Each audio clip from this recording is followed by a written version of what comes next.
question po. Ito po Fact-check natin ito. Iba ang may resibo. Huwag basta-basta maniwala. Alamin ang totoo dahil we need to fight fake news. Yun, kalit na kalit po ang fake news ngayon sa Facebook at matagal na po 'yan. Kaya ito inililinaw ng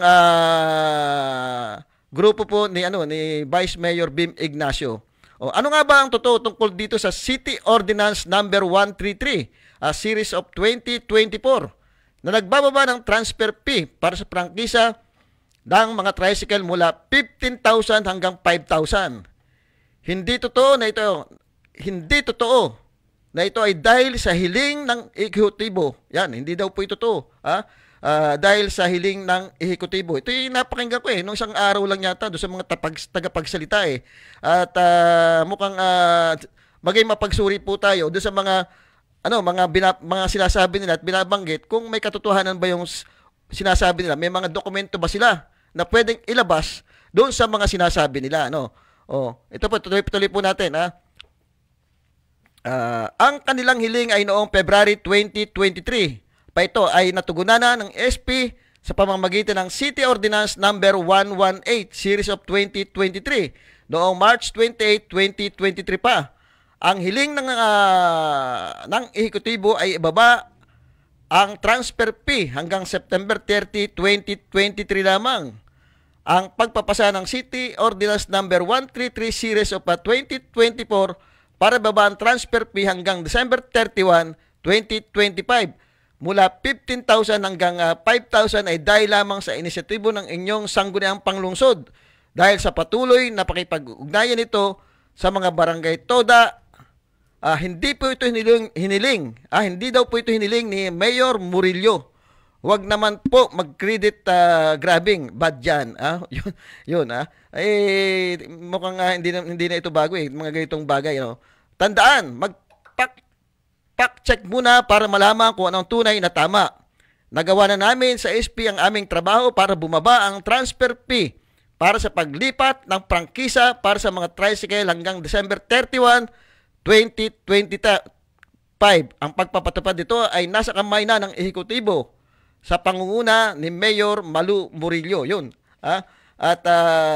So nasa kamay na po ni Mayora yung pagpapatupad nito. At ito yata yung mga sinasabing fake news basahin natin fight fake tungkol sa pag-amyenda ng bayarin sa aplikasyon para sa paglipat ng prangkisa ng mga tricycle.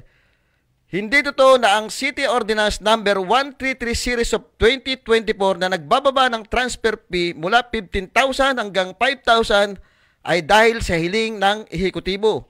Ang totoo, ito ay dahil lamang sa inisyatibo ng inyong sangguniang panglungsod. Sangguniang panlungsod pala naman.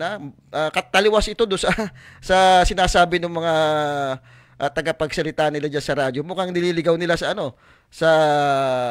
usapin. Ang mga kababayan natin para paniwalain doon sa mga maling balita. Ito pa, tungkol sa pag-aamyenda, bayarin sa aplikasyon para sa paglipat ng prangkisa ng mga tricycle. Ang sulat na kinakalat ng ehekutibo tungkol sa request nito ay noong February 2023 pa.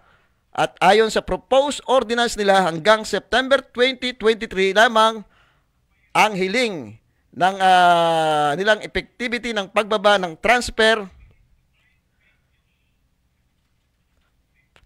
fee mula 15,000 hanggang 5,000. Ayan, ito pa.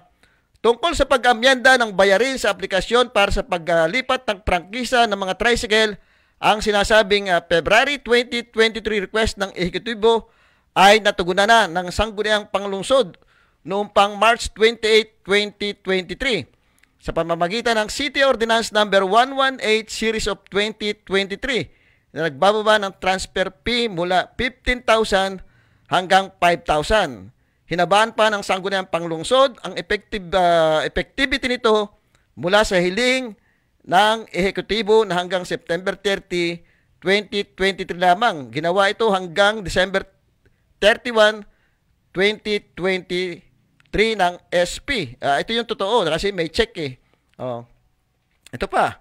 Tungkol sa mga pag-amyenda ng bayarin sa aplikasyon para sa paglipat ng prangkisa ng mga tricycle dahil sa pakiugnayan ng sangguniang panglungsod sa mga barangay at mga toda, napag-alaman namin na marami pang hindi nakapag-transfer ng prangkisa, kaya't minarapat naming ipasa ang City Ordinance number 133 Series of 2024 para muling may baba ang transfer fee mula 15,000 hanggang 5,000. Ito ngayon ay magiging epektibo hanggang December 31, 2025. Yan po yung inilabas na post nung grupo po, yung legislative, sa pangunguna po ni Vice Mayor Bim Ignacio, na parang ang feeling nila ay mayroong nangyayaring credit grabbing, baga yung mukhang sila yung may inisyatibo nito nung sinasabing pagbaba nitong prangkisa. At pinapaliwanag nila, may dokumento sila, pinapakita sila. Ngayon yung mga tagapagsalita nung kabila diyan na may napapanggan ng ating mga kababayan, ito'y pinapaliwanag natin para doon sa kaalaman, para hindi naman maligaw yung kaisipan ng ating mga kababayan. Ngayon, kung mayroong silang mga patunay na katulad nitong pwedeng ilabas na dokumento, ilabas nila ng ganito, i-post nila para naman hindi sila napapagbintangan na sila ay credit grabber. Alam na naman natin, matagal na nakamakailan talagang mayroong banggaan ng legislative at saka executive diyan sa city government. Ito 'yung nagsimula just sa pagpapasa. Sa pagkakalam ko, ito doon sa pagpapasa noong annual budget ng city government. Dito medyo nagkaroon ng banggaan ito kasi hindi yata naaprubahan ng legislative yung panukala ng ating executive tungkol doon sa mga dapat pagkagastusan ng city government. Kaya lang ang paliwanag natin dito kasi kaya meron tayong sangayin ng executive at legislative. Kasi po yan para magkaroon po tayo ng balance of power. Hindi po mabuso yung isang sangay, yung executive at saka sa yung legislative. Napansin niyo po laging pinag-aawayan nila yung pera. Yung pera kasi yung budget yung laging pinag-aawayan. Hindi lang naman po sa city government nangyari yan. Pati po sa provincial government, kung matatandaan nyo, kaya nung vice governor pa si Vice Governor Jojo Perez, nangyari na rin po 'yan. Ang pinag-awayan po diyan ay yung pag-allocate ng mga budget. Ngayon, ito syempre itong ating legislative ay elected din po ng ng mga tao 'yan. Kumbaga sila yung pinili para iligay doon para maging representative nila doon sa city government. Alam nila madami po yan. Hindi naman po isang kaisipan yung mga yan. Iba-iba pong isip ng mga yan. Kaya, pinag-aaralan talaga nila kung tama ba yung ibinabudget. Kung ito baga ay makakatulong o kaya ito'y prioridad na budgetan ng legislative yung hinihiling. Ay kung nakikita nila, ay hindi naman karapat-dapat. May nakikita sila mga butas na hindi maganda, ay talagang hindi maaaprobahan yan. Totoo, maraming maapektuhan. Maraming maapektuhan. Yung laging sinasangkalan diyan, yung mga empleyado. Yung mga empleyado, pagka hindi hindi makakasweldo. Ang mga empleyado po, isa lang pong sektor ng ating lipunan. Pinoprotektahan po ng mga nasa sangguniang panlalawigan, sa sangguniang panlungsod, siyempre pinoprotektahan yan yung mas nakakaraming kababayan natin na nagbabayad ng tax. Hindi naman basta bibigay yan na alam nilang may problema. Hindi po basta paperma yan mga yan. Ipararating yan sa taong bayan kung bakit ayaw nilang aprobahan yung ganyang budget.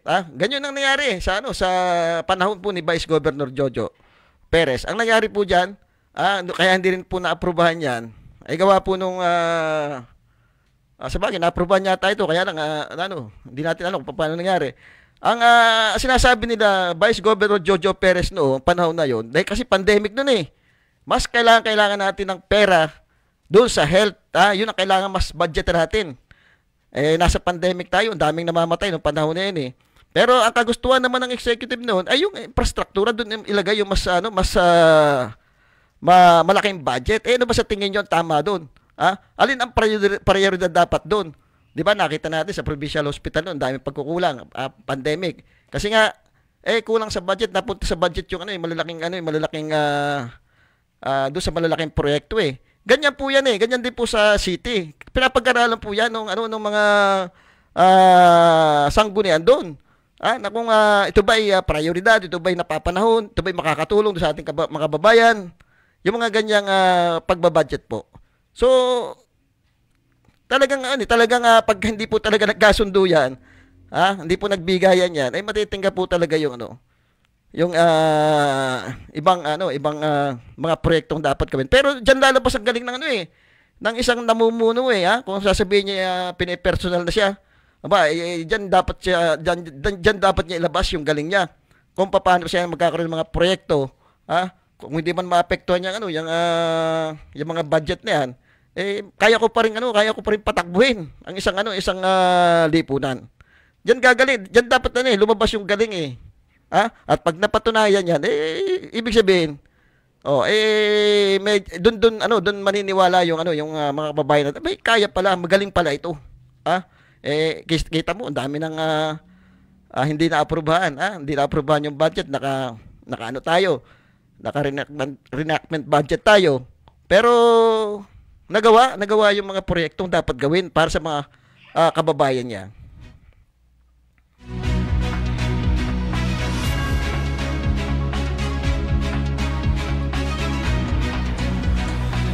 Panawagan po nga pala ng mga kasi may nakita po tayo mga nakapost doon sa Facebook tungkol po doon sa mga solo parents na ang dapat pala ibibigay yung kanilang mga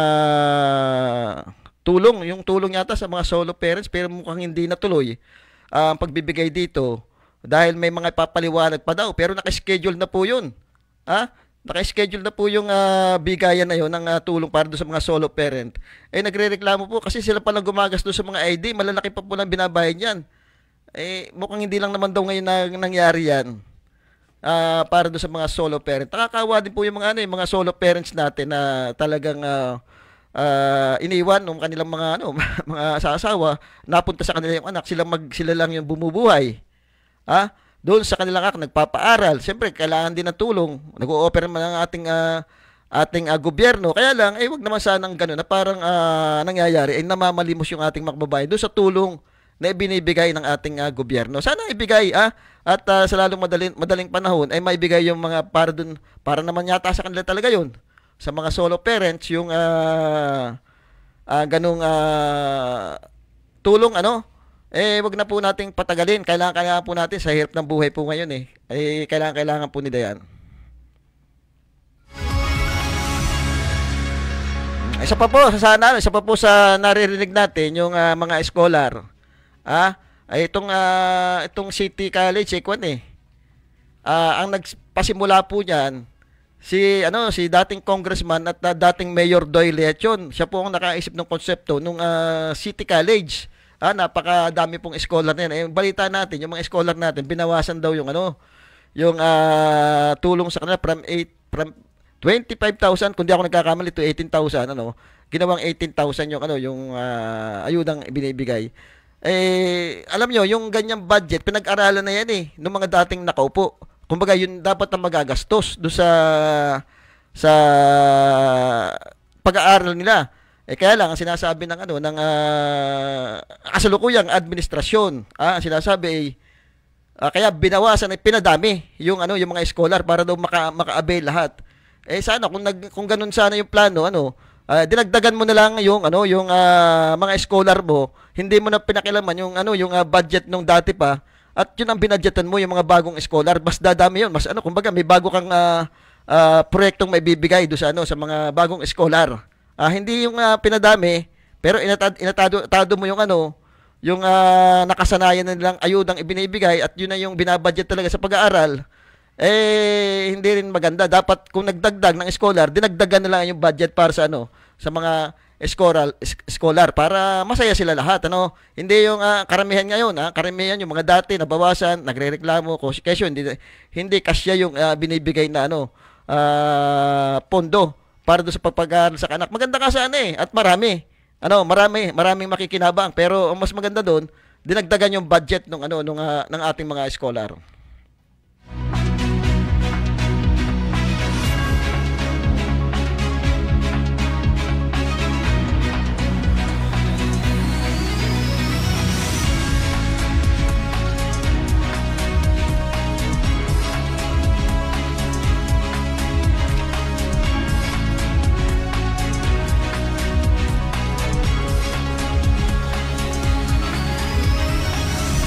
Oh, napakinggan pa din natin do sa sa tagapagsalita, tagapagsalita yata ito ng city government, itong mga ito, ano.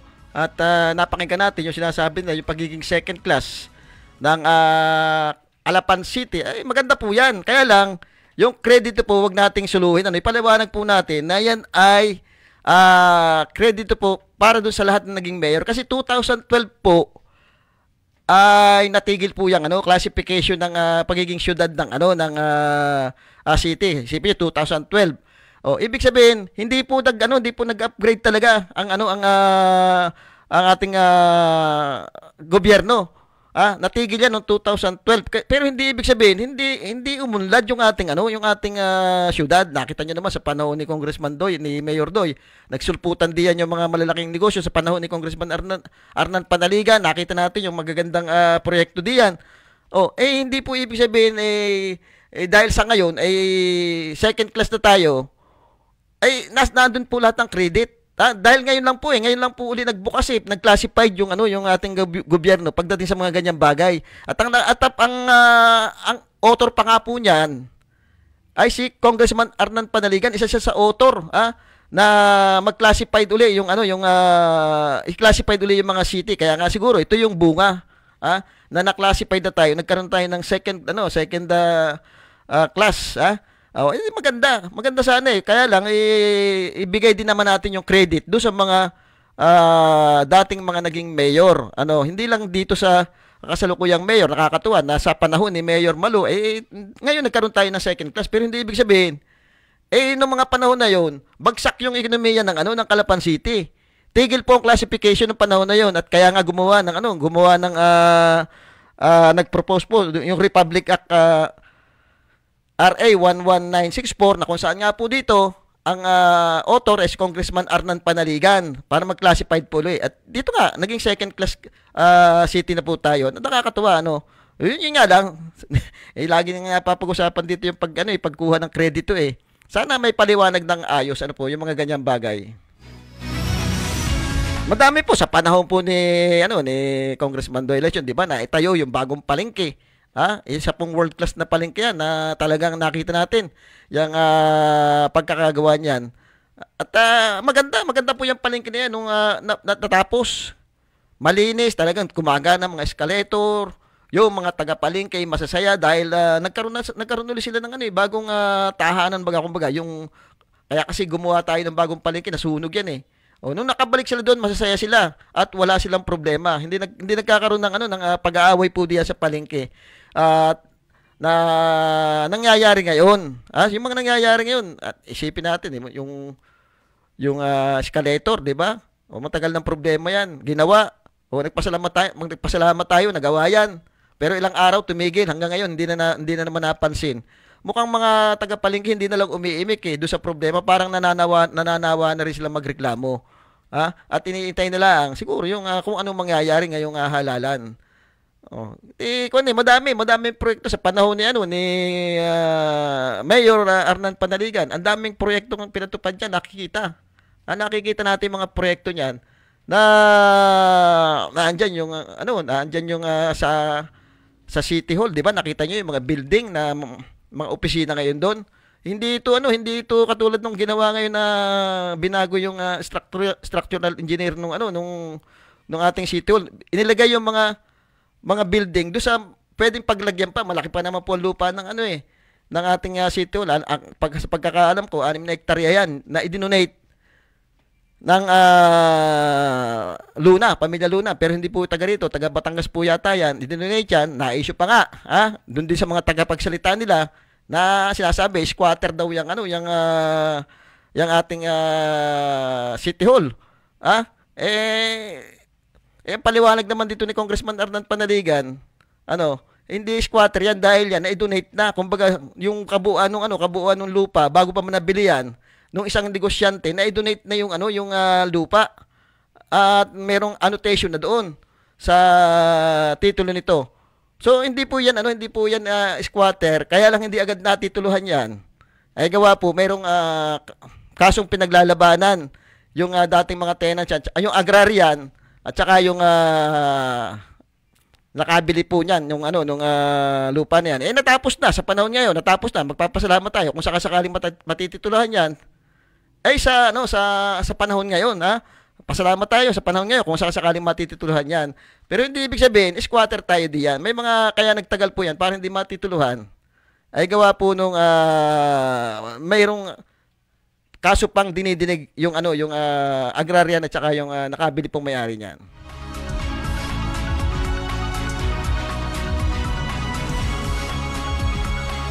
Hindi po dito usapin yung kumbaga, ang dami naman po naging mayor natin, doon sa usapin na kesyo walang naiwan budget, puro utang naiwan. Hindi naman po masamang mangutang kung nakikita naman doon sa proyekto at napapakinabangan yung mga proyekto na yun. Masama po dyan, kung mangungutang ka, wala ka naman nakikita kahit ni isang proyekto. O sa panahon po na ni Mayor din, nakapagpatayo tayo sa magandang palengke. Di ba? Nandiyan. May budget. Ngayon sa panahon po ni Congressman Arnan Panaligan, siya mayor pa, ang daming naipatayo. O kahit sabihin mo natin may utang na naiwan diyan. Nandiyan yung mga proyekto napapakinabangan Hindi naman po nawala So, tsaka siyempre ang magbabayad naman yan, pera naman ng taong bayan ay babayad yan Hindi naman manggagaling sa bulsa ng magiging mayor yung ibabayad diyan sa mga utang na yan. Ang mahalaga, may makikita kang proyektong naandyan na nakakatulong para sa ating mga kababayan.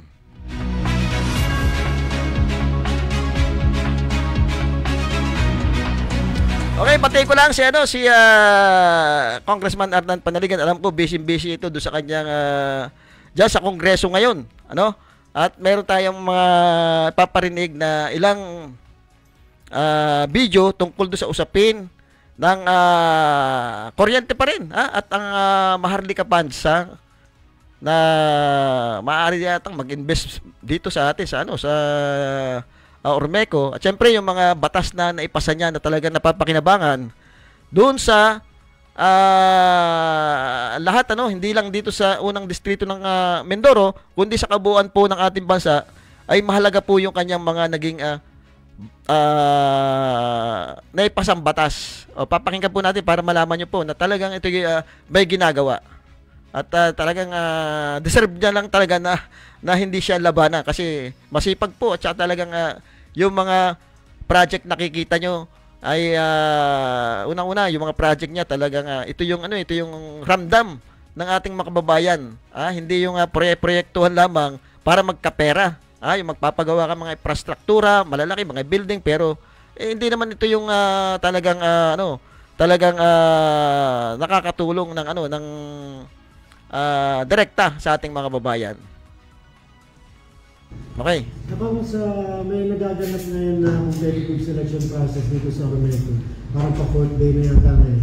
And nabanggit din isang araw ng Maharlika Fund ay mag-i-invest sila para doon sa power development ng Oriental Mindoro. So parang ano po ang sa opisina ninyo, sa Office of the First District, anong hakbang lang gagawin nyo kung meron na yung pinaplano to address itong problema natin sa power? Kasi parang kung itong CSP 57 megawatts, power supply lang ang masusolusyonan yun But nangyayari pa rin, despite na pag-minsan na nakapag-export tayo ng power sa Occidental, nagkakaroon pa rin tayo ng brownout. At ang sinasabi ni GM Dolor ay yung transmission line, Napocor, etc. And then, medyo magulo ng konti, may GCP, may Transco.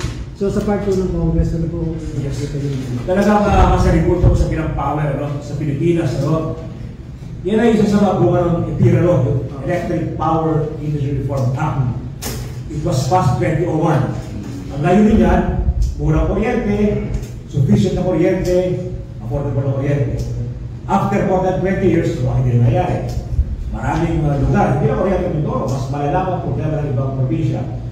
No? So, mahal pa rin ang kuryente sa Pilipinas, uso pa rin ang brownouts sa Pilipinas, hindi reliable ang power. Kaya nga, ongoing review sa Congress kung ano ang dapat na amendment sa EPIRA. No?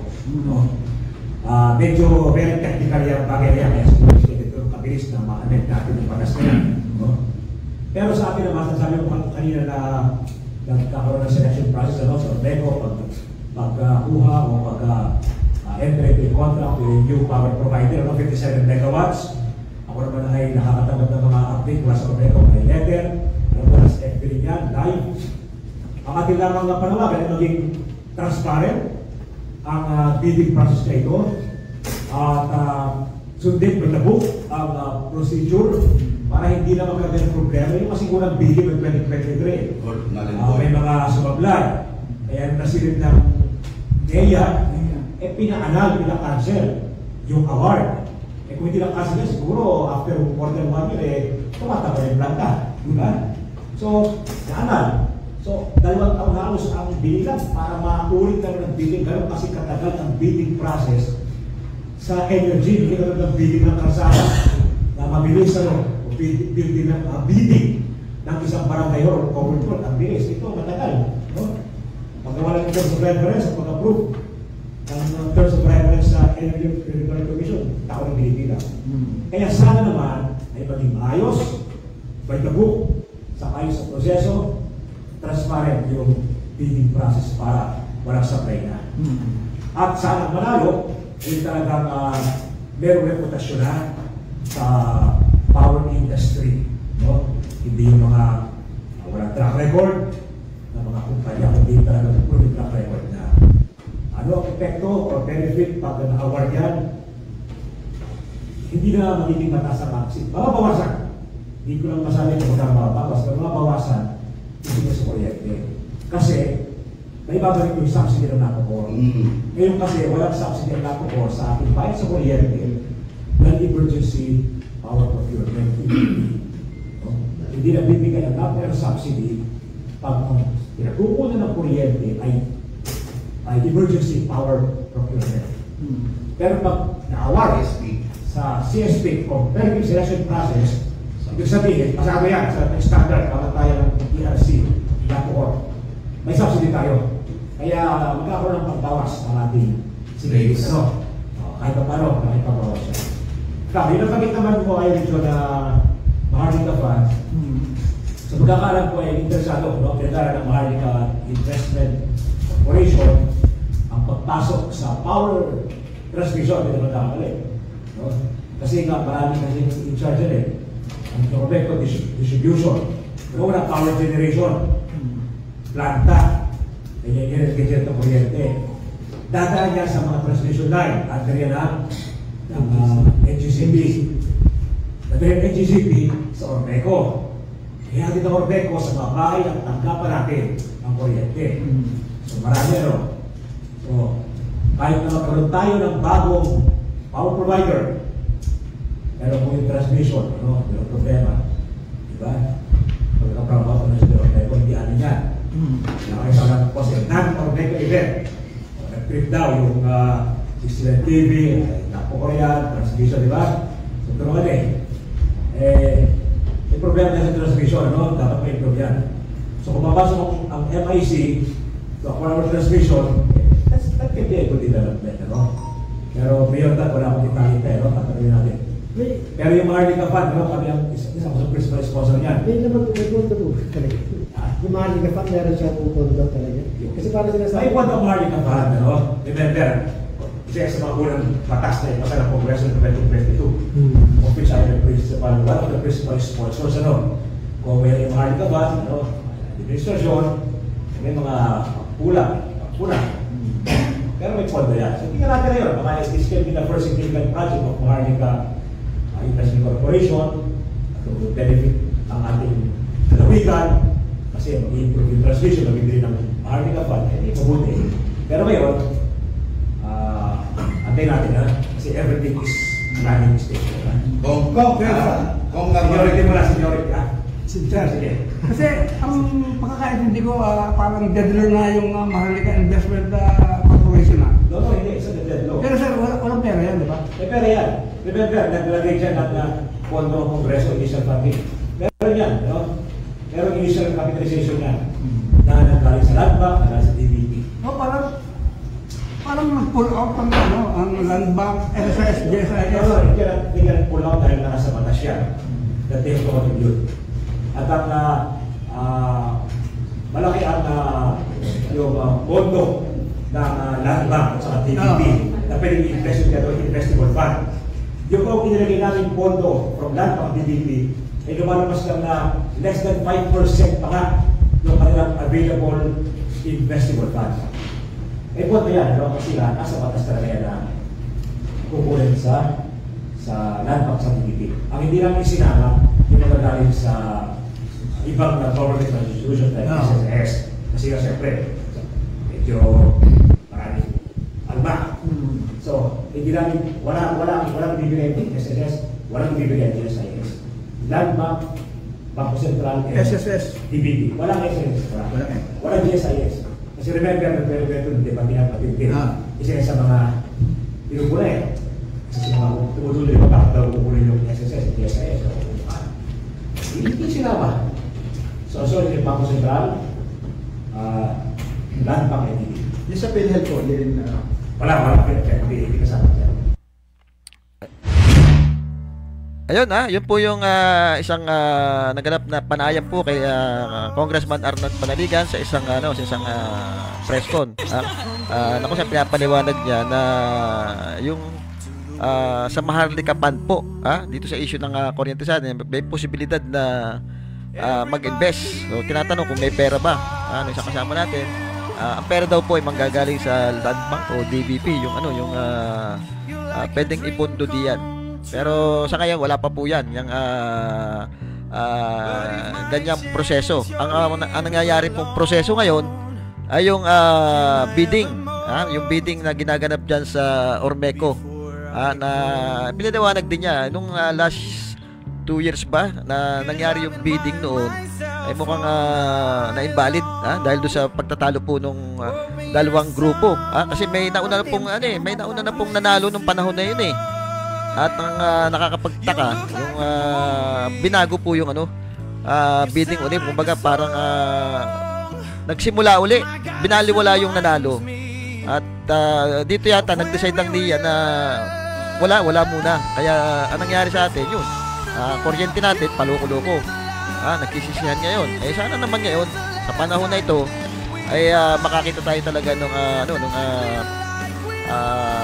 may credibility na power provider, hindi lang yun laging nirereklamo ng Ormeco kahit may power provider tayo, laging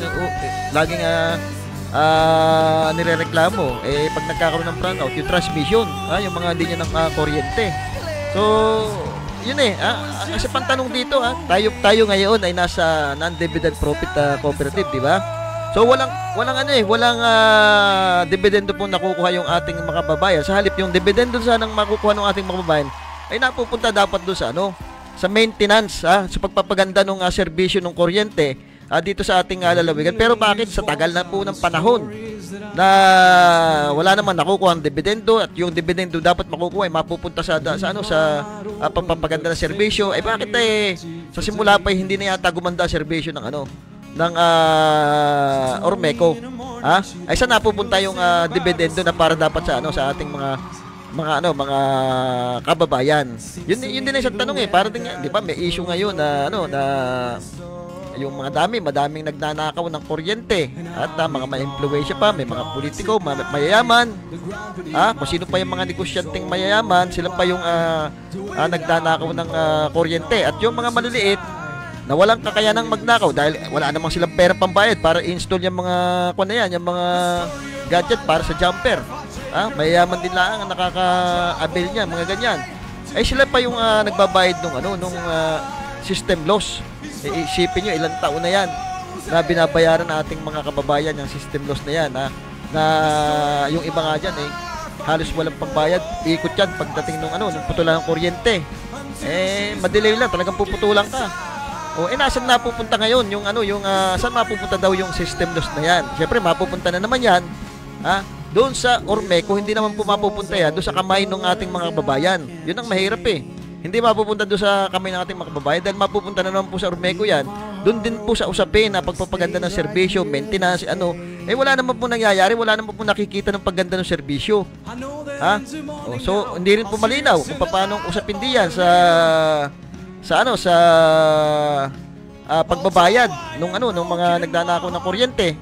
Di ba? Kasi mahina po yung batas natin Mahina ang batas natin, walang pangit pagdating diyan sa anti-pilferage law na yan. Kasi ang pwede lang mangyari po diyan, bayaran ng mga nagdakaw. Yung kuryente na parang protektado pa nga yung mga mayayaman, malalaking negosyante diyan sa batas na yan dahil ang lang dyan pag hindi kayo nagkasundo saka ka lang ididemanda. Siyempre pagka para hindi ka na maiskandalo, bayaran mo na lamang at depende sa pag-uusapan nyo kung magkano babayaran nyo. Siyempre may mga may mga pamantayan niya kung paano babayaran. At doon naman sa mga pangalan na lagi sinasabi, ilantad yan, hindi rin pwedeng ilantad ang mga pangalan yan dahil sakop sila ng privacy law. Pagka yan nilabas mo, madidipanda ka. Unless nabigyan ka nung pangalan nung Ormeco, pamuna pag pumunta ka doon. Pero sa tingin ko, hindi ka bibigyan ng mga yan. Kasi nga, bawal sa batas. Para talagang protektado. At lalo pang naiingganyo magnakaw ng kuryente kasi napakababa po nung penalty niyan. Yung pagnanakaw ng kuryente. Yun nga, ang ating lang diyan, diyan sa nangyayaring bidding, diyan sa Ormeco, sana ang unahin ay kapakanan ng ating bayad at hindi yung kung sino yung mga gusto mong ilagay diyan, na mga IPP provider, para alam niyo na. Ang dapat mauna, kawawa na po yung ating probinsya dahil po doon sa pagkalugi na po ng mga negosyo dahil diyan sa ating kuryente. Ang dami pong oportunidad na nasasayang kasi kung maganda pong kuryente natin, maganda rin po yung pasok ng mga negosyo din sa atin. Pag maganda pasok ng negosyo, madaming trabaho pong ibibigay sa ating mga kababayan. Kaya dapat unang-una yung talagang isa sa napakahalaga pong bagay yung magandang serbisyo ng kuryente. Lalo na sa tourism. Kung sa turismo, napakahalaga po niyan ng kuryente doon sa may mga resort na negosyo po. Okay, may text po sa atin kung yun daw pong ordinansa ay na-expire pa. Oo. Sa pagkakaalam ko, wala naman pong expire dyan. Ang alam ko dyan, pwedeng amyendahan. Doon yung mga ordinansa. At siguro, doon sa mga binasa natin, kung may katanungan at gusto nang idepensa, sinasabi nung ni Vice Bim Ignacio na may mga fake news na kumakalat. Nandun naman yung post, dokumentado yun. Pwede rin naman po silang maglabas ng dokumentado nilang post para pasubalian yung sinasabi ni Vice Bim Ignacio na fake news yung ikinakalat nung ilan diyan kaya pagbibigay ng mga maling impormasyon doon sa ating mga kababayan. Napakahalaga po niyan mahirap pong maligaw yung ating mga kababayan pagka sa ganyang mga issue. Dapat po talagang ito galing mismo sa kay Vice Mayor Bim Ignacio. So siguro mas maganda maglabas sila ng ganyang pahayag na galing mismo sa ating sa ating city government.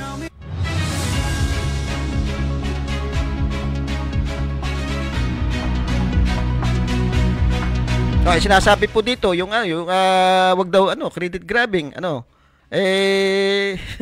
matagal na po yung usapin yung ganyang bagay di ba yung isang proyekto po ni Congressman Arnan Panaligan nung siya ay mayor pa. Hindi naman sinasabi natin galing ito do sa mismong pinakamataas, may maaring sa mga tauhan lamang na sinasabi itong daan papuntang Santa Isabel, yung farm to market road na nakikita natin. Dahil puro palayan na rin naman ang katabi niyan, ay proyekto daw ng kasalukuyang administrasyon. Maaaring baka naman hindi gano'n. Baka pwede rin nating sabihin pwede namang sabihin na sa panahon na yun, ngayon natapos itong proyektong ito. 'Di ba? Hindi yung parang ikaw na lang mag-isa yung nagpagawa sa simula noon. Dapat pinapaliwanag na ang kalsadang ito ay maaaring sabihin na sa panahon na ngayon, ito natapos, itong mga ganung proyekto. Hindi yung parang sinusulo. Kaya para maiwasan yung ganung mga komento na parang sinasabi yung credit grabber. Oo. Okay, binabati natin si yung tumatakbong mayor diyan sa bayan ng Victoria, si Kapupong Ortega. Talagang kita nyo naman yung mga konsyel niya, makikita nyo yung vice mayor niya. Ito magkakaiba dati ito ng panipaniwala Pero nagkakaisa ngayon para sa isang adhikain, yung sinasabing tayo na po sa bagong Victoria. At tingnan po natin yung mga kwalifikasyon nung yung mga konsyel niya, nakikita ko talaga mga dekalidad May abogado, may mga academic na naandun.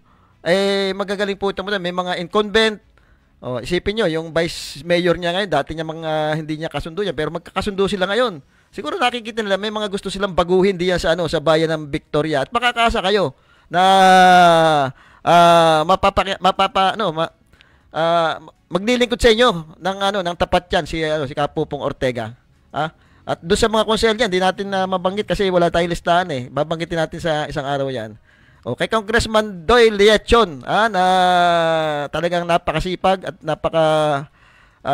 yung mga ginawa niya kasi, ito'y naka-record Hindi ito katang-isip lamang Kumbaga, naandyan lahat yung mga programa niya pamula doon sa City College, doon sa mga palengke pinagawa, pamula doon sa mga negosyo, yung orange card natin na hanggang ngayon napapakinabangan. At siguro mayroon tayong isang paparinig na na isang video bago natin tapusin itong programa na kung saan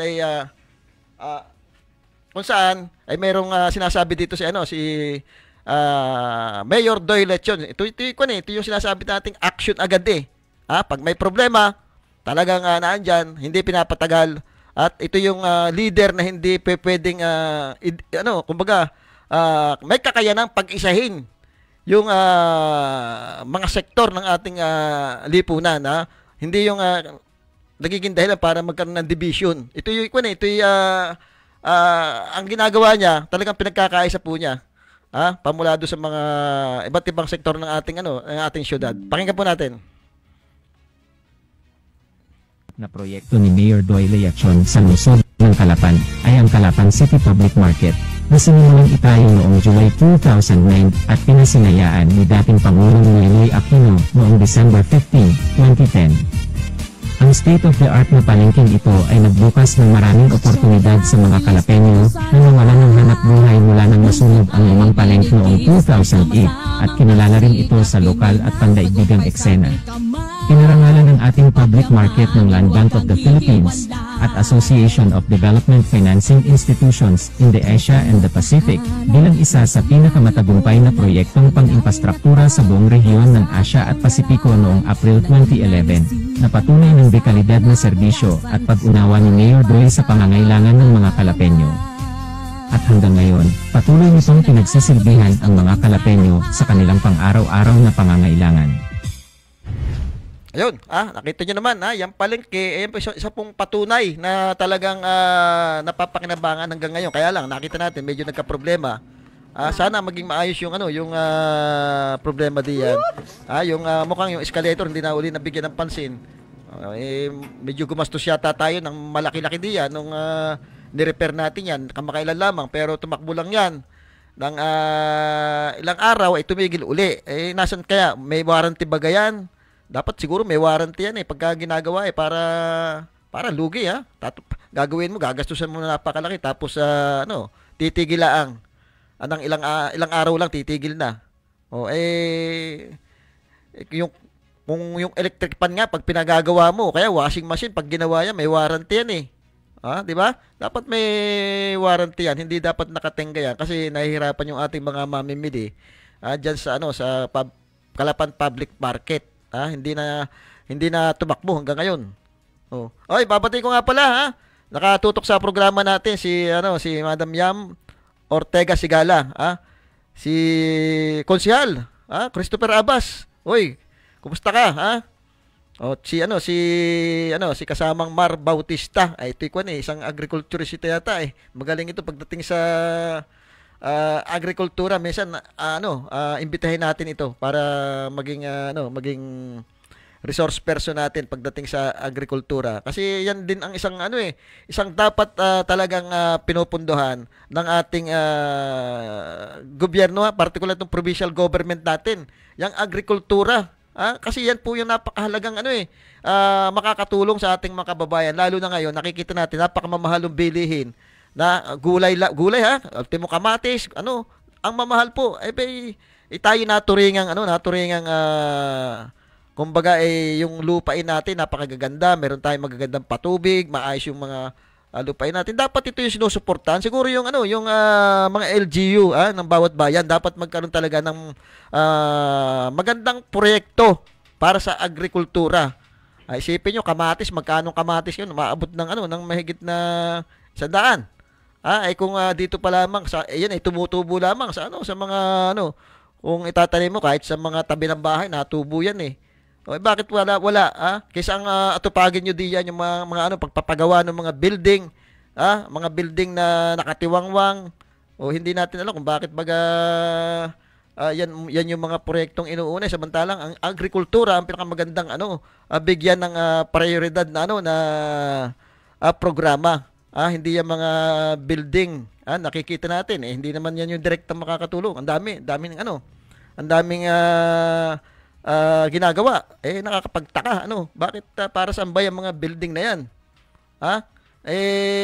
Hindi natin alam. Bakit pagdating sa mga infrastruktura, mas inuuna yung mga ganyan kaysa dito sa mga napakahalagang dapat gawing proyekto. Isa sa talaga sa dapat pagtuunan itong agrikultura dito sa ating probinsya. Kasi pag yan ang napaunlad natin, malaking trabaho bibigay niya sa ating mga kababayan. Pwede tayong magdala sa mga karatig bayan natin ng mga produktong gulay. Yung mga gulay natin dito, isipin nyo, galing pang Manila. Kaya mahal yan eh. Tapos sasamahan pa nung mahal na pamasahe dyan sa barko. Talaga tataas yung presyo niyan. Kung dito na nanggagaling sa atin, yung katulad ng sinasabi i-apply natin yung kay Congressman Arnan Panaligan na yung pagiging self-reliance, dito sa atin ang lahat gagawin yung mga pwedeng gawin diyan sa agrikultura. Maganda po yan eh. Yung lahat na hindi na natin kukunin doon sa mainland, sa Manila, kung saan sa Baguio, yung mga gulay natin dito na dapat.